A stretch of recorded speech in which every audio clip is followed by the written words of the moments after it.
Topic शुरू किया था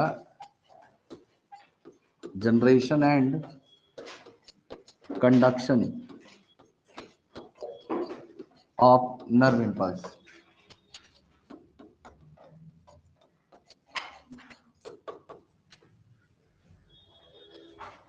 इसमें हम लोगों ने कल जनरेशन की बात की थी कि 3 प्रोसेस पढ़े थे। पहला पढ़ा था maintenance of resting membrane potential, maintenance of resting membrane potential. दूसरा पॉइंट हम लोगों ने पढ़ा था एक्शन पोटेंशियल, एक्शन पोटेंशियल। और तीसरा पॉइंट क्या था वहां पे? Propagation of action potential. ये 3 पॉइंट पढ़े थे। अब इसमें जो रेस्टिंग मेम्ब्रेन पोटेंशियल था, इसको कैसे मेंटेन किया जाएगा, हमें यहाँ की बात करनी है। Maintenance of resting membrane potential बनना था। तो इसमें मैंने आपको क्या क्या बताया था, अगर आपको हल्का फुल्का याद हो तो मुझे बताइए कि रेस्टिंग मेम्ब्रेन पोटेंशियल को मेंटेन करने के लिए क्या कौन कौन से आयन रिस्पॉन्सिबल थे? सोडियम और पोटेशियम। तो सोडियम और पोटेशियम आयन का कैसे कंसंट्रेशन यहाँ पे हुआ करती थी? तो देखिएगा, यहाँ पे मैंने आपको बताया था कि अंदर की तरफ कौन सा ज़्यादा था? पोटेशियम ज़्यादा था, सोडियम कम था, और प्रोटीन जो थी नेगेटिव चार्ज वो ज़्यादा थी। और बाहर की तरफ पोटेशियम कम था, सोडियम ज़्यादा था, और प्रोटीन्स कम हुआ करती थी।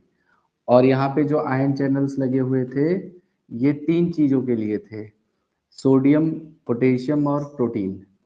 तो इसमें ये प्रोटीन के लिए है, इसमें केवल यही परमिएबल था, बाकी ये दोनों इम्परमिएबल हुआ करते थे, अगर आपको याद हो तो। और यहाँ पे एक स्पेशल आयन चैनल लगा हुआ था जिसे हम सोडियम पोटेशियम पंप कह रहे थे, जिसे हम सोडियम पोटेशियम पंप कह रहे थे। अब ये जो सोडियम पोटेशियम पंप था, ये बेसिकली क्या करेगा, यहाँ से 3 सोडियम आयन बाहर निकल रहे थे और 2 पोटेशियम यहाँ पे अंदर की तरफ आ रहे थे, जिसकी वजह से बाहर की तरफ पॉजिटिव चार्ज बहुत ज़्यादा था, बाहर की तरफ पॉजिटिव चार्ज बहुत ज़्यादा था, और अंदर की तरफ नेगेटिव चार्ज बहुत ज़्यादा हुआ करता था। ठीक है, अंदर की तरफ नेगेटिव बहुत ज़्यादा हुआ करता था। क्लियर है मेरी बात आपको?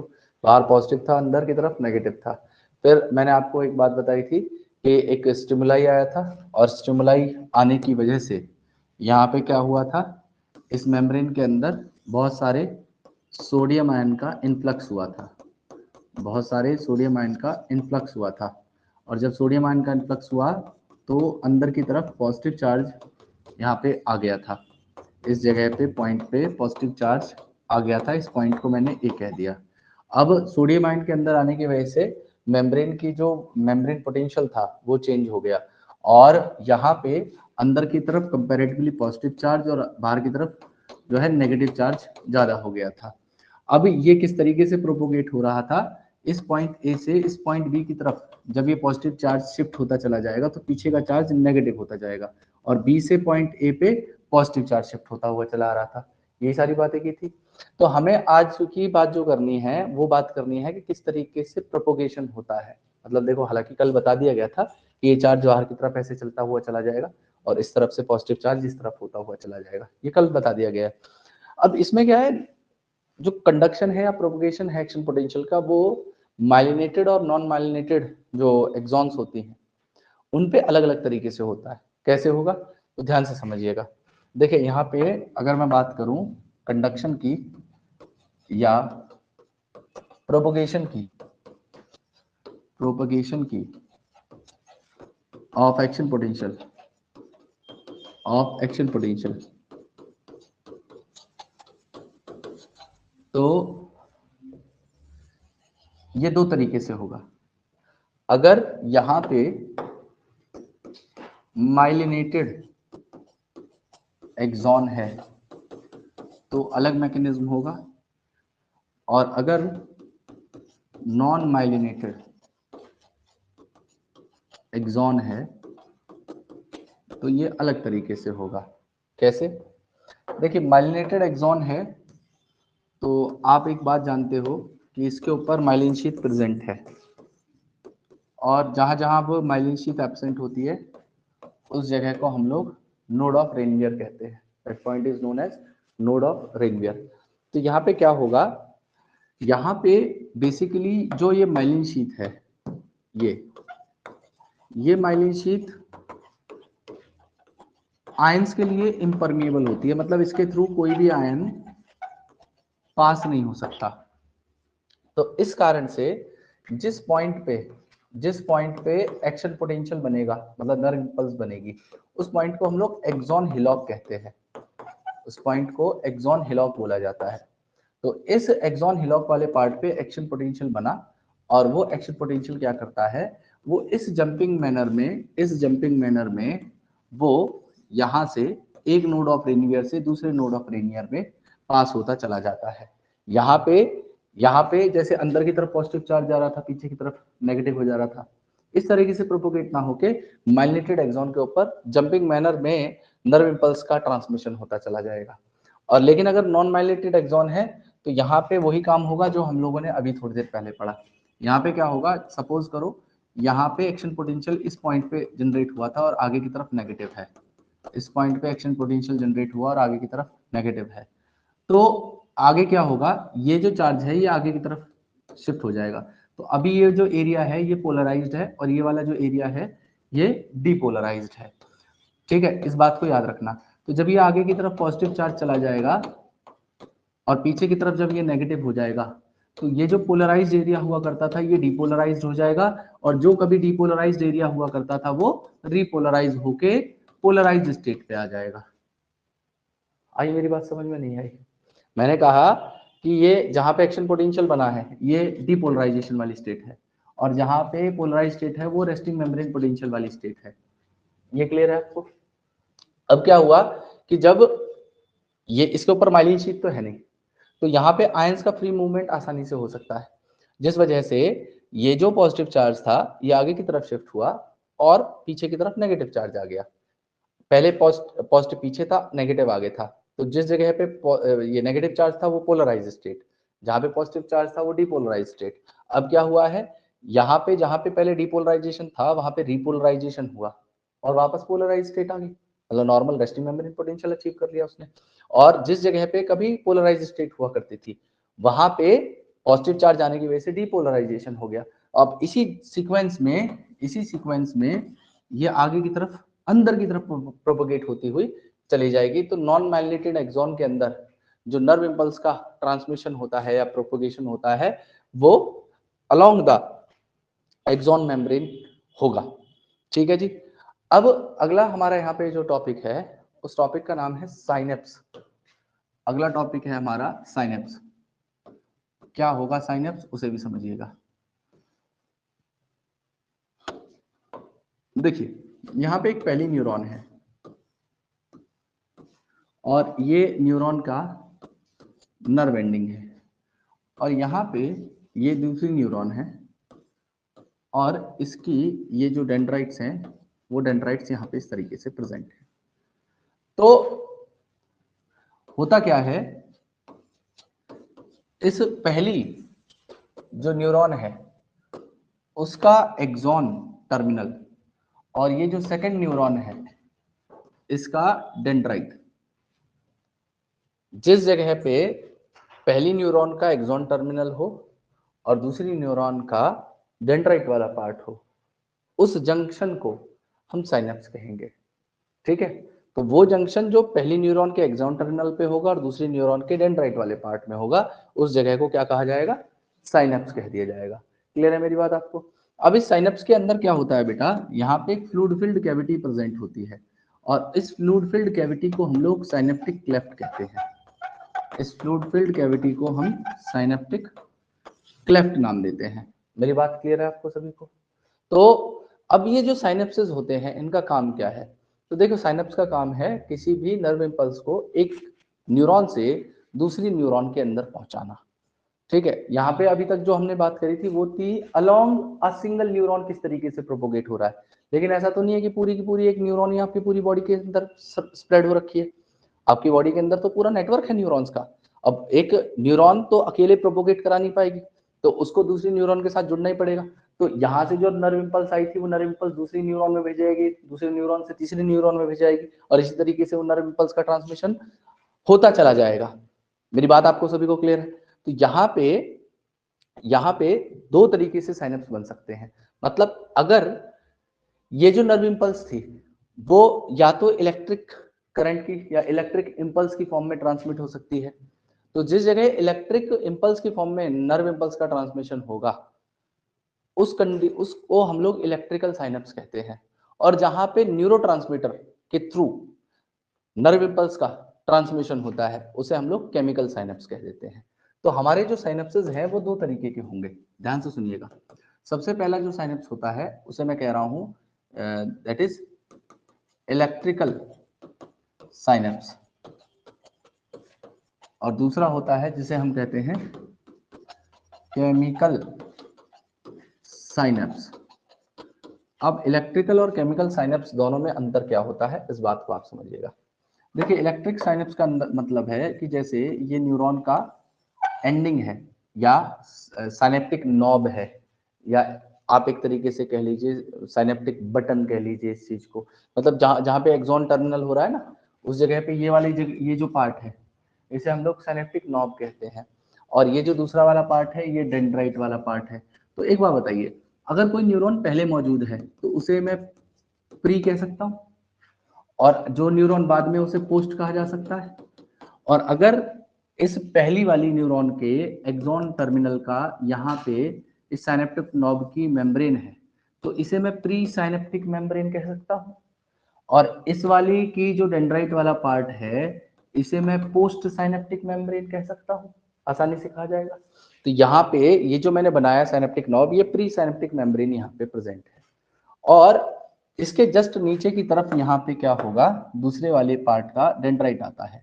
एक बात को और याद रखिएगा, जो डेंड्राइट होंगी और प्री साइनेप्टिक मेम्ब्रेन होगी, पोस्ट साइनेप्टिक और प्री साइनेप्टिक मेम्ब्रेन के बीच में जो गैप होगा, इन दोनों के बीच में जो गैप होगा वो गैप बहुत कम होता है, और इसमें क्या होता है, इस तरीके से गैप जंक्शंस बने होते हैं, यहाँ पे गैप जंक्शंस बने होते हैं। और इसका रीजन ये है कि यहाँ से सिंपली क्या होगा, यहाँ से जो भी इलेक्ट्रिकल इंपल्स आ रही है वो इन गैप जंक्शंस के थ्रू इसके अंदर ट्रांसमिट हो जाएगी, पहली न्यूरॉन से दूसरी न्यूरॉन के अंदर ट्रांसमिट हो जाएगी। अब दूसरी न्यूरॉन में वो उसकी सेल बॉडी में पहुंचेगी, फिर एक्सॉन में जाएगी, फिर इसके एक्सॉन टर्मिनल में जाके दूसरे न्यूरॉन के अंदर ट्रांसमिट हो जाएगी। तो यहाँ पे इलेक्ट्रिकल साइनेप्स जो होते हैं इनके एक तो याद रखना कि जो साइनेप्टिक क्लेफ्ट होता है, गैप जो होता है जिसे मैं क्लेफ्ट कह रहा हूँ, साइनेप्टिक क्लेफ्ट कह रहा हूँ, वो साइनेप्टिक क्लेफ्ट का गैप जो होगा वो बहुत कम होता है। इन दोनों बीच मेम्ब्रेन के बीच में जो डिस्टेंस होगा वो काफी कम होगा। और दूसरा, यहाँ पे जो इम्पल्स आएगी वो बेसिकली एक इलेक्ट्रिकल इम्पल्स होगी, वो एक इलेक्ट्रिकल इम्पल्स होगी, और इस इलेक्ट्रिकल इम्पल्स के थ्रू यहाँ पे नर्व इम्पल्स का कंडक्शन होता हुआ चला जाएगा एक न्यूरॉन से दूसरी न्यूरॉन के बीच में। और ऐसा जो नर्व इम्पल्स का कंडक्शन होता है या इलेक्ट्रिकल साइनेप्स होता है या इलेक्ट्रिकल इम्पल्स जारी होती है, ये काफी फास्ट होती है, और ह्यूमंस के अंदर ऐसे साइनेप्स बहुत कम होते हैं, रेयर होते हैं। हमारी बॉडी के अंदर जो सबसे ज्यादा तरीके के साइनेप्सेस हैं वो होते हैं केमिकल साइनेप्सेस, और डिटेल में जो हमें पढ़ने हैं वो केमिकल साइनेप्सेस हैं। तो आइए केमिकल साइनेप्सेस के बारे में जानिए कि केमिकल साइनेप्स क्या होंगे। तो देखिए, इन दोनों में डिफरेंस ये होगा कि जैसे सपोज ये फिर से मैंने प्री साइनेप्टिक मेम्ब्रेन बना दी और यहाँ पे पोस्ट साइनेप्टिक मेम्ब्रेन मैंने बना दी, ठीक है, पोस्ट साइनेप्टिक मेम्ब्रेन मैंने बना दी। तो इस प्री साइनेप्टिक मेम्ब्रेन के अंदर या इस एक्सॉन टर्मिनल के साइनेप्टिक नॉब वाले पार्ट के अंदर यहाँ पे क्या भरा होता है, इसके अंदर बहुत सारे गोल गोल वेसाइकल्स होते हैं, सर्कुलर वेसाइकल्स होते हैं, और इन वेसाइकल्स के अंदर प्रेजेंट होता है आपका न्यूरोट्रांसमीटर। और depending upon the type of neurotransmitter हम लोग साइनेप्स के टाइप भी बता सकते हैं। सपोज करो ये जो न्यूरोट्रांसमीटर यहाँ पे भरा हुआ है, अगर इसके अंदर एसिटाइल कोलिन नाम का न्यूरोट्रांसमीटर भरा होगा तो ऐसे साइनेप्स को हम लोग कोलिनर्जिक साइनेप्स कहते हैं। मैंने क्या कहा कि अगर न्यूरोट्रांसमीटर यहाँ पे एसिटाइल कोलिन होगा, यहाँ पे एसिटाइल कोलिन होगा, तो उसे हम कोलिनर्जिक साइनेप्स कहेंगे।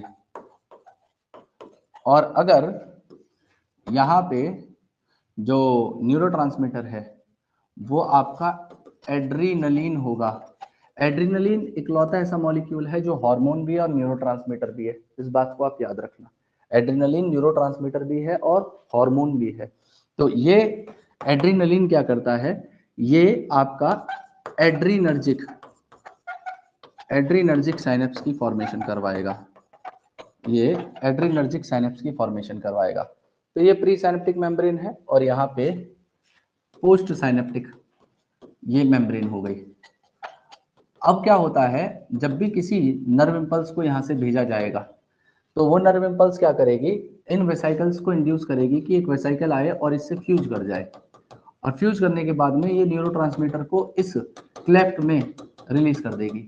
अच्छा एक चीज देखना, यहाँ पे क्लेफ्ट के अंदर जो स्पेस था प्री और पोस्ट साइनेप्टिक मेम्ब्रेन के बीच में वो काफी ज्यादा कम था और यहाँ पे काफी ज्यादा डिस्टेंस होगा इन दोनों के बीच में। मतलब जो गैप होता है क्लेफ्ट का वो इलेक्ट्रिकल इंपल्स में कम होता है लेकिन केमिकल इंपल्स में वो गैप ज्यादा होता है। अब यहाँ से जब न्यूरोट्रांसमीटर जैसे ही इसके लगे हुए रिसेप्टर्स होंगे, ये इन न्यूरोट्रांसमीटर के रिसेप्टर्स हैं, तो जैसे ही ये रिसेप्टर के ऊपर ये जो न्यूरोट्रांसमीटर को रिलीज किया गया था ये बाइंड करेगा, तुरंत इसकी पोस्ट साइनेप्टिक मेम्ब्रेन पे जो आयन चैनल्स हैं उन आयन चैनल्स को ये ओपन करवा देगा। और जैसे ही आयन चैनल ओपन होंगे वहां से क्या होगा, बहुत सारे आयन्स अंदर आएंगे जिसकी वजह से इसकी मेम्ब्रेन में डीपोलराइजेशन हो जाएगा। मतलब यहाँ पे एक्शन पोटेंशियल जनरेट हो जाएगा और वही एक्शन पोटेंशियल आगे ट्रांसमिट होता हुआ चला जाएगा। वही एक्शन पोटेंशियल आगे की तरफ ट्रांसमिट होता हुआ चला जाएगा और फिर जब इसकी टर्मिनल आएगी वहां पे फिर से यही मैकेनिज्म होगा और दूसरी न्यूरॉन के अंदर फिर से उस इलेक्ट्रिकल साइनेप्स को जनरेट करवाया जाएगा by binding of this neurotransmitter to the receptor on post synaptic membrane. Clear है मेरी बात आपको सभी को?